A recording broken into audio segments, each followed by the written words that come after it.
సంక్రాంతి పండుగ రోజు ఏమేమి చేస్తారమ్మా?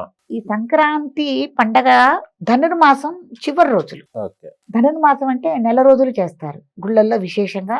అందులోని విష్ణాలయాల్లో ధనుర్మాసం అనేది తెల్లవారుజామున లేచి స్వామివారికి యథావిధిగా పూజాది కార్యక్రమాలు నిర్వహించుకుని ధనుర్మాస వ్రతము అంటారు. నెల రోజులు చేస్తారు.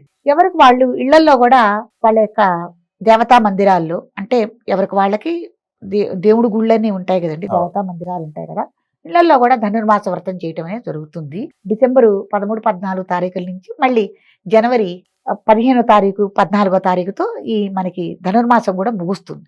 కాబట్టి విశేషంగా విష్ణాలయాల దర్శనం ఈ సంక్రాంతి రోజున ఏ అయితే విష్ణాలయాలు ఉన్నాయో ఆ విష్ణాలయాలకి ప్రాతకాలంలో వెళ్ళి శ్రీ మహావిష్ణువుని ఉత్తర ద్వారం, అంటే ప్రతి దేవాలయానికి మనకి తూర్పు ముఖంగా ఒక ముఖద్వారం ఉంటే ఉత్తర ముఖంగా ఒక ద్వారం అనేది ఉంటుంది. ఏదైతే తూర్పు ముఖంగా ప్రధానం ఉంటుందో ఆ ద్వారాన్ని మూసేసి ఉత్తర ద్వార దర్శనం అంటారు. ప్రత్యేకంగా ఆ ఉత్తర ద్వార దర్శనం గుండా మనం ఈ శ్రీ మహావిష్ణువు దేవాలయాల్లో స్వామివారిని దర్శించుకోవటం అనేది చాలా విశేషం అన్నమాట. కాబట్టి సంక్రాంతి పండుగ రోజున ప్రతి ఒక్కళ్ళు ఈ ఆలయాలకు వెళ్ళి ఉత్తర ద్వార దర్శనం ద్వారా మన స్వామివారిని దర్శించుకోవటం, పూజించుకోవటం అనేది చాలా విశేషము. ఈ రోజున విశేషంగా ఇళ్లల్లో కానీ దేవాలయాల్లో కానీ పొంగల్ చేస్తారు. పొంగలి. పాలతో కూడిన క్షీరాన్ని పొంగల్ని సమర్పించుకోవటం జరుగుతుంది. భోగి రోజున మనం పులగ వండితే ఈ సంక్రాంతి పండగ రోజున పొంగలి చేయటం అనేది జరుగుతుంది. ఆ పొంగలి కూడా ఎలా అంటే యథావిధిగా పల్లెటూర్లలో అయితే చక్కగా పొయ్యి పెట్టుకుని పుల్లలతో కొత్త కుండని ఒకటి పెట్టుకుని పాలు పోసి పాలు పొంగిస్తారు. మూడు సార్లు పాలు పొంగలి, అదే పాలు పొంగించటం అంటారు.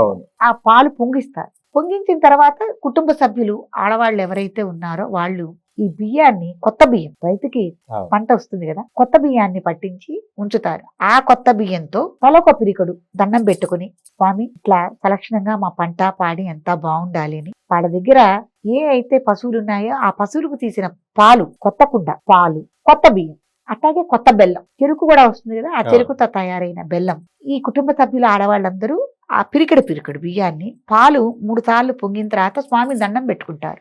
మా ఇల్లు కూడా ఇట్లా చక్కగా సలక్షణంగా పాలు పొంగినట్టు పొంగాలి స్వామి, అందరం బాగుండాలి, పిల్ల పాప అందరం అని దండం పెట్టుకుని వీళ్ళు తలో పిరికడు బియ్యం దాంట్లో వేస్తారు. వేసి అలా ఆ పొంగల్ అనేది చేయటం జరుగుతుంది. ఆ పొంగల్ని స్వామివారికి నైవేద్యం పెట్టుకోవటం అనేది జరుగుతుంది. తర్వాత కుటుంబ సభ్యులందరూ కలిసి ఈ ప్రసాదాన్ని తీసుకోవటం జరుగుతుంది. ఈ రోజున కూడా భోగి రోజున ఎట్టయితే మనం కుటుంబ సభ్యులందరికీ మనం బట్టలు అవన్నీ పెట్టడం జరుగుతుందో ఇంటి పెద్ద, ఈ రోజున శక్తి ఉన్న వాళ్ళు ఎవరికైనా బీదాసాదకి వస్త్రదానం చేసుకోవటం, తర్వాత ఇంట్లో ఉన్న ధాన్యం వస్తాయి కదండి, గుడ్లు అవన్నీ వస్తాయి కదా, ఎవరికైతే ఏ ధాన్యం అయితే పండిందో ఆ ధాన్యాన్ని హరిదాసులు అని వస్తారు.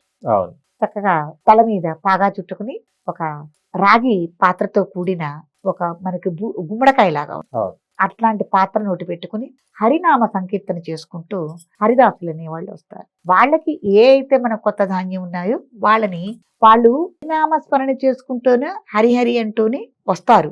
వాళ్ళు ఏ ఇంటి దగ్గర నిలబడరు, ఎవరిని అడగరు. కానీ వాళ్ళ సంకీర్తన పక్క సందులో వినపడుతోందంటేనే మనం ఈ చాటతో ఈ ధాన్యాన్ని పోసుకొని రెడీగా ఉండి వాళ్ళు వచ్చినప్పుడు మనం ఈ సమర్పించటం కూడా, ఆ పాత్రలో సమర్పించటం కూడా హరికి, శ్రీ మహావిష్ణువుకి సమర్పిస్తున్నామని హరిహోం అని సమర్పించుకోవాలి. ఆ సమర్పించడం అనేది జరుగుతుంది. తర్వాత గంగిరెద్దులు వాళ్ళు వస్తారు. వాళ్ళకు కూడా నూతన వస్త్రాలు, వాళ్ళకు కూడా మళ్ళీ గంగిరెద్దుకు కూడా వస్త్రాలు, ఏమన్నా మనకి రకరకాల పట్టు వస్త్రాలు కానీ ఏమన్నా ఉన్నాయనుకోండి, దానికి అలంకారంగా గంగిరెద్దుకు కూడా వస్త్రాలని మనం ఇవ్వటం అనేది జరుగుతుంది. తర్వాత ఎవరైనా బీదా సాదా ఉంటే వాళ్ళకి వస్త్రదానం చేయటం, వాళ్ళకు కూడా మీ దగ్గర ఉన్న ధాన్యాన్ని కానీ ఎవరైనా మీరు దానం చేసుకోవాలంటే దానం చేసుకోవటం, ఇవన్నీ చేయొచ్చు. విశేషంగా దేవాలయాల్లో ఈ కొత్త బియ్యాన్ని తీసుకెళ్ళి అక్కడ మీరు సమర్పిస్తే, అక్కడ అయ్యగారికి ఇస్తే, అక్కడ ఈ కొత్త బియ్యంతో వాళ్ళు ప్రసాదం చేసి విశేషంగా స్వామివారికి నైవేద్యం పెట్టడం అనేది కూడా జరుగుతుంది. కాబట్టి ఈ సంక్రాంతి పండుగ రోజున అలా విశేషంగా దేవాలయాల సందర్శనం, దాన ధర్మాలు చేసుకోవటం, అట్లాగే మనకి పెద్దవాళ్ళు ఎవరైతే ఉన్నారో వాళ్ళకి మనం పిల్లలు ఎవరైతే ఉన్నారో ముందు తరం వాళ్ళకి నమస్కారం చేసి వాళ్ళకి మీరు బట్టలు పెట్టుకుని, పెద్దవాళ్ళకి బట్టలు పెట్టుకుని వాళ్ళ దగ్గర నుంచి మీరు ఆశీస్సులు తీసుకోవటం కూడా చాలా విశేషంగా ఈ రోజుల్లో జరుగుతూ ఉంటుంది. ఈ పండగ రోజున మనం చేసేది అనమాట. సంక్రాంతి పండగ రోజున ఈ రోజు కూడా సాయంత్రం మనం ఎట్టాగో భోగి రోజున ఈ బొమ్మల కొలువు అనేది పెడతాం కదండి.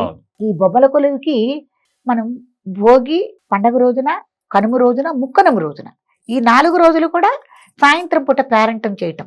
ఆ బొమ్మలకి మళ్ళీ ధూపదీప నైవేద్యాలు, హారతులు ఇవ్వటం, పేరంటం చేసుకోవటం అనేది జరుగుతుందన్నమాట. తర్వాత కనుమ అంటారు కదమ్మా. కనుమ. కనుమ అవునండి. కనుమ తర్వాత ముక్కనుమ అని అంటారు. అవును. కనుమకి ముక్కనుమకి డిఫరెన్స్ ఏంటిదమ్మా? కనుమ పండుగ రోజు ఏం చేసుకుంటారు? మనం సంక్రాంతి పండగ రోజున పితృ తర్పణాలు అనేవి ఇస్తాం, ఆ, దేవతా కార్యక్రమాలు చేసుకుంటాం కాబట్టి ఎవరైనా తినేవాళ్ళు ఉంటారు కదా, నీసు తినేవాళ్ళు, అవును. వాళ్ళు ఈ రోజున నిషిద్ధం కాబట్టి తినరు. కాబట్టి కనుమ రోజున విశేషంగా గారెలు వండుతారండి. ఉమ్. ఎందుకంటే మినుము పంట కూడా రైతుకి చేతికి వస్తుంది కాబట్టి ఆ కొత్త మినుములతో గారెలు చేసి విశేషంగా స్వామివారికి నైవేద్యం పెట్టుకుని, ఈ గారెలకి తోడు విశేషంగా ఏం చేస్తారంటే ఏదైనా నీసు తినే వాళ్ళు ఉంటే ఈ రోజున కూడా చేసుకోవటం అనేది జరుగుతుంది. ఒకవేళ కనుమ పండుగ కూడా మనం ఒక సదాచారంగా మనం చేసుకుంటున్నాము అనుకున్న వాళ్ళకి ముక్కనుమ రోజున ఉమ్. విశేషంగా తప్పకుండా వాళ్ళు ఆ రోజున నీసు వండుకుని తింటాం అనేది గ్రామ ప్రాంతాల్లో అదే. చాలా విశేషంగా ఉంటుంది, చేసుకుంటారు.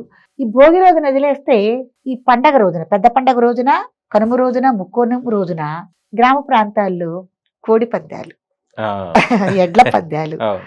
తర్వాత వాళ్ళ ప్రాంతాల్లో ఏవైతే కొన్ని విశేషమైన ఇదిగా చేసుకుంటారు, అంటే వేడుకగా చేసుకుంటారు, అట్లా అన్నమాట. కోడి పందాలు చేసుకోవటం, ఎడ్ల పందాలు, ఎట్లాగో మనం ఎద్దుల్ని పూజించుకుంటున్నాం కాబట్టి ఎడ్ల పందాలు వేసుకోవటం, ఈ 4 రోజులు చాలా సరదాగా సందడిగా జరుగుతుందండి. కాబట్టి కనుమ రోజున, ముక్కనుమ రోజున ఇవి జరుగుతూ ఉంటాయి.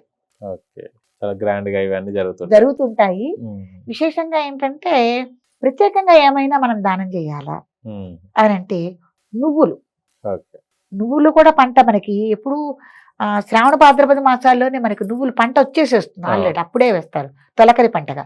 కాబట్టి ఈ నువ్వులతో చేసిన పదార్థాలు అంటే విశేషంగా ఏంటంటే అరిసెలు వండుతారు కదా. అవును. ఈ అసలు పండగ అంటేనే మనకి విశేషంగా ఏంటంటే అరిసెలు, అరిసెలు. చక్రాలు. అవును. అరిసెలు చెయ్యని ఇల్లంటూ ఉండదు. అవును. అసలు ఆ తెల్లవారుజామున ఇదివరకైతే తెల్లవారుజామున లేచి అరిసెల పిండి కొడుతుంటాం మా చిన్నతనంలో ఉమ్. రోళ్లల్లో. తెల్లవారుజామున అదే మోత చప్పుడు, 2 రోకళ్ళ పోటు, 3 రోకళ్ళ పోటు, చాలా ఒక అద్భుతంగా ఉండేదండి. ఆ రోకళ్ళ పోటు వినటానికి కూడా, ఉమ్. ఆ రోకళ్ళ ధ్వని వినటానికి కూడా పిండి కొడుతుంటే అదొక వింత శబ్దం.